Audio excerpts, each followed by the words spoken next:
Hi, everybody, and welcome to Pac-12 Chalk Talk, your source for everything Pac-12 football. My name is Mike Sackley, and in the studio tonight we have our panelists, Ben Haber, Pierce Bly, and Robbie Baker. All right, guys, first on the docket tonight is the Pac-12 game of the week from this past weekend, USC versus ASU. A week after losing to Illinois, Arizona State fought their way back into the AP poll by defeating number 23 USC by 21 points. ASU and USC were predicted by many experts to contend for the Pac-12 South crown this season. Ben, we'll start with you on this one. Do you think this was a statement win for the Sun Devils? I definitely do think it was a statement win. Dennis Erickson, his career before the game was 1-8. The Sun Devils hadn't beaten USC since 1999. This was their second top 25 win on the season. They didn't only beat USC, they won by 21. Definitely a message sent to the Pac-12 North powerhouses like Oregon and Stanford. Yeah, ASU played great offensively and defensively, especially showing great resiliency when they went down 22-21 at the beginning of the third quarter. Absolutely. They forced 4 turnovers in this game. There was no big penalties, and it was a great statement win for Erickson in the sense that, like you mentioned, Pierce, the team went down in the second half of that game, but they made adjustments and played very well to come back and win by 3 scores. Now, we like to keep our guys honest on this show. Ben and Pierce, last week you both called Matt Barkley the second-best quarterback in the Pac-12. But this past Saturday, he struggled, throwing twice as many picks as touchdowns and losing a fumble as well. We'll go ahead and start with Pierce on this one. Do you back up your statement that Matt Barkley is the second-best quarterback in the Pac-12? I do back that statement up. Barkley is a third-year starter. He has a lot of experience. He's a lot stronger than he has been in the past. His touchdown pass to Marquise Lee against ASU was literally the only spot he could have put that for Lee to catch it. And he was just playing against a much faster, much more developed defense at Arizona State than he's played the first 3 games. I think he's not as good as Matt Barkley. I think Nick Foles is clearly better than Matt Barkley. 1,400 yards on the season, 10 TDs, 0 interceptions against better competition. I'm going to have to bite my words here and say Nick Foles has gotten the job done.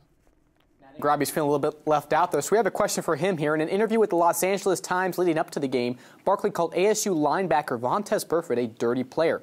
Burfict acquired a reputation last year as someone who gets called for a lot of penalties, but you saw that showmanship, Robbie, from Vontaze when he picked Barkley off of the ground after he intercepted Barkley during the game. Robbie, do you think that Barkley was fair calling Vontaze a dirty player? I don't think it was a fair representation of Vontaze this year. In years past, yes, Vontaze has gotten personal fouls, late hits. This year, Vontaze has cleaned up his act. For the most part, not any dumb penalties. He's cleaned up his act. He's 6'3", he's 250 pounds, an imposing figure. But as you see here on the highlights, his interception rate here, he was a factor in almost every defensive play in this game. He has such a high intensity level that it's hard to control him sometimes on the field, but he's done a better job this year than in years past of controlling himself. Now let's talk about Cal and Washington. It was a very good game between those two teams this past weekend. Washington won by the score of 31-23 over the California Golden Bears, and in doing so, Washington quarterback Keith Price put up some very good numbers for the Huskies this past week. Now let's go ahead and take a look at some of the comparisons between Keith Price and the quarterback last year from the Washington Huskies, Jake Locker. Price was more of a passing quarterback, having put up better numbers than Locker up to this point, but of course Locker more of the running quarterback. We'll start with Ben on this one. Compare Price and Locker, and can you really put a good number on Price as far as how much he's done so far, or will time have to tell how good he is compared to Jake Locker?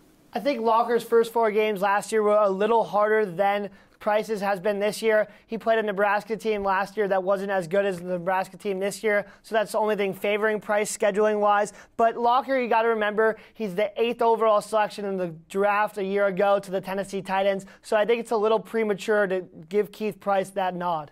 I would agree with Ben. I think it's a little premature, but I'm only saying that because he's only started 3 games for the Huskies, as well as he's only a sophomore.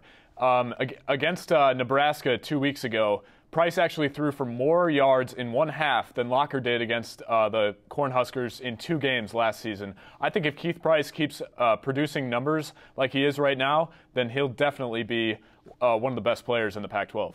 Yeah, I think what we're seeing with Keith Price right now is the emergence of potentially the next elite Pac-12 quarterback. He's thrown for 14 touchdowns in 4 games. He's led the Huskies to the 5th overall passing attack in the college football right now. It's impressive to see what he's doing right now as only a sophomore, and he was only expected to manage the games. Keith Polk was supposed to be the man running the ball for this team, but now he's been coming over now, and they've been a passing team now. Now going down to Tucson this past weekend, Oregon beat Arizona this past Saturday by a final score of 56-31. It's difficult enough for a player to average over 8 yards on just a handful of carries, and that makes Oregon's 415 yards and 47 carries even more impressive. Michael James led the way with a school record 288 yards. We'll start with Pierce on this one. We all know that Oregon is going to run and run a lot, so why can't anyone stop that Oregon rushing attack? Well, I think a double-headed attack from LaMichael James and Darren Thomas really has a lot of defenses confused. Also, they're putting up nearly 50 points a game every game, so their plays obviously work. And out of the backfield, Chip Kelly has this team on. They're locked and loaded right now. The Oregon offense is a high-powered, quick-strike attack. They move the ball on the ground very well because they're so fast. We saw Oregon come into ASU last year in Tempe. ASU did a good job staying home defensively, keeping their positions well. That kind of quelled this Oregon attack. U of A, as you see in these highlights, not very well positionally, and that's why Oregon ran all over them. Oregon has a unique running back in LaMichael James, who's the best in the country. But not only do they have him, they also have Kenyon Barner, who's arguably the best backup in the nation. And then they also have probably the best third-string running back in the nation with DeAnthony Thomas. So too much speed out of that backfield. They shuffle those guys in and out, and it's going to be tough for anyone to stop them this year. Now, this loss against Oregon gives Arizona its second defeat in Pac-12 play, the only team to have already faced two conference opponents. And the two losses come from arguably the best teams in the Pac-12, Oregon and Stanford. Arizona has lost to 3 straight top 10 opponents, one of the toughest schedules in the nation. We'll start with Robbie on this one. Do you guys think Arizona will manage to get back on track when facing some lesser teams and finish strong in Pac-12 play? I think a realistic expectation for U of A this year is they're going to be a bottom feeder in the Pac-12. They've lost to 3 top 10 opponents, like you said, Mike, but the way they've lost is big. Last week they lost big to Oregon. They also lost big to Stanford. Nick Foles is a great quarterback. Jerron Kreiner is a great receiver, but they don't have a good running game. They also don't have a great defense. It's going to be hard for them to win games. I think that U of A's realistic goal should be to win the Pac-12 South. I know it looks lofty at this point in the season, but I don't think they're going to be a bottom feeder. I think they're going to make a play. I think at worst they're going to finish 4th and as high as 2nd. I would have to disagree. I think they're going to finish 4th, going 2-3 in the Pac-12 South. I think realistically the only games that U of A is actually going to win in the Pac-12 South is going to be against UCLA and Colorado. I think they're going to get beat by the rest of the teams. They're ranked 119th in the FBS in rushing yards per game at just over 60 right now. You can't rely on Nick Foles to win every game for you. Now, guys, being only a week into Pac-12 play, from what you've seen so far this season, what are your thoughts on the North and the South, and how do the two divisions compare? Ben, we'll start with you.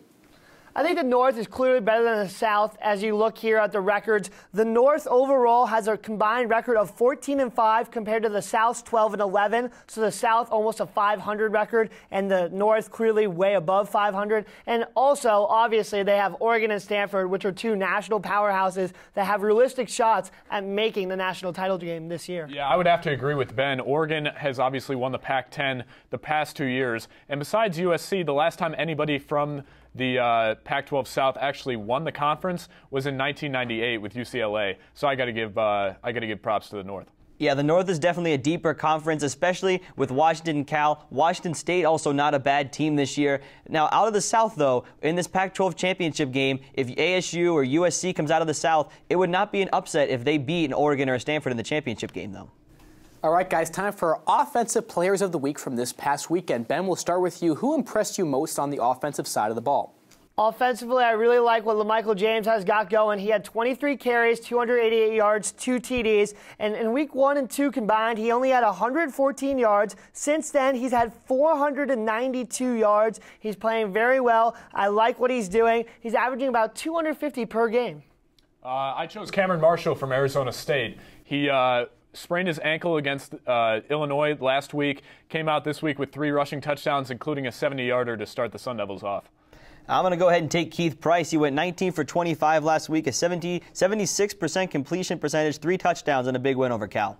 All right, guys, let's head over to the defensive side of the ball. Ben, who was your defensive player of the week? My defensive player of the week goes to the ASU defense, forcing Matt Barkley to throw 2 interceptions. He only had 1 coming into the game. They played very well. And as you'll hear from Robbie in a second, he picked Vontaze Burfict for his player of the week. And Shelly Lyons won defensive player of the week in the Pac-12. So that's how good of a week they had on the defensive side of the ball. I'm going to go a little bit differently. Last week, the three of us criticized UCLA's defense for looking fairly sloppy against the Texas offense, but they held Oregon State to just 1 touchdown, 2 field goals, and actually stopped a 2-point conversion that would have tied the game at 21. And I'm going to go ahead and take Vontaze Burfict. He had 5 tackles, an interception. Not so much for his stats, though, but he kind of grew up in this game. No real dumb penalties, and he showed a couple nice acts of sportsmanship towards Matt Barkley.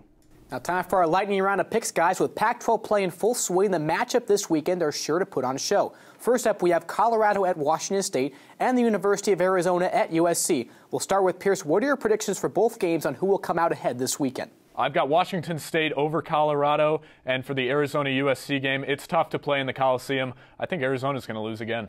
Robbie. In the Colorado-Wazoo game, I'm going to take Colorado. Colorado's Tyler Hansen has 1,150 yards, 9 touchdowns on the year. And as far as the U of A-USC game goes, I got to agree with Pierce. USC should win by about 2 scores. I like Wazoo to win that Colorado-Wazoo matchup. Wide receiver Marcus Wilson is going to be a little too much, and I have USC beating Arizona, responding in a must-win situation back home in the Coliseum. Matt Barkley might be a little too much for that Arizona secondary.